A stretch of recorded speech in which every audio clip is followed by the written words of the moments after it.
ஜெர்மனியில் உள்ள பல நிறுவனங்கள் இப்போது வேலை செய்பவர்களை கண்காணிக்க கேமராக்கள், மென்பொருள் மற்றும் டிஜிட்டல் கருவிகளை பயன்படுத்துகின்றன.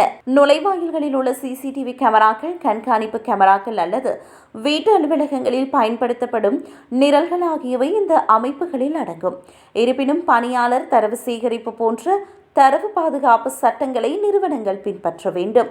என்ன தரவு சேகரிக்கப்படுகிறது, ஏன் சேகரிக்கப்படுகிறது என தொழில் வழங்குநர்கள் தெளிவாக விளக்க வேண்டும். விதிகளை மீறிய கண்காணிப்பு தொடர்பில் ஹாமில் உள்ள நீதிமன்றத்தில் வழக்கொன்று தொடரப்பட்டது.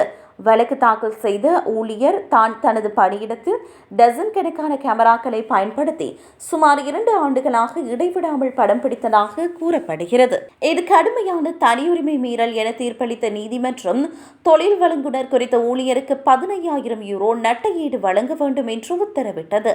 இதுபோன்ற தொடர்ச்சியான கண்காணிப்புக்கு எந்த சரியான காரணமும் கூறப்படவில்லை என்று தம்பதிகள் கூறினர்.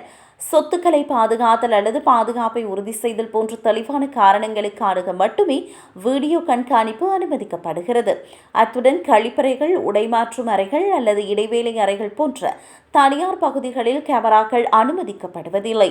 கேமராக்கள் அனுமதிக்கப்படும் இடங்களில் அவை தெரியும்படி இருக்க வேண்டும் என்பதோடு பலகைகள் வைக்கப்பட வேண்டும்.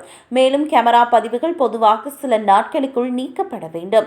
அத்துடன் கண்காணிப்பு மென்பொருள் அல்லது GPS போன்ற டிஜிட்டல் கருவிகளும் கடுமையான வரம்புகள் உள்ளன. திரைகள், மவுஸ் அசைவுகள் அல்லது விரிவான செயற்றிறன் தரவை ரகசியமாக பதிவு செய்யும் நிரல்கள் பொதுவாக சட்டவிரோதமானவை. மேலும் ஒப்புதல் இல்லாமல் தொலைபேசி அழைப்புகளை பதிவு செய்ய முடியாது. அத்துடன் கண்காணிப்பு சட்டவிரோதமானது என ஊழியர்கள் நம்பினால் அவர்கள் அதனை முறைப்பாடு செய்யலாம் என்றும் தெரிவிக்கப்பட்டுள்ளது.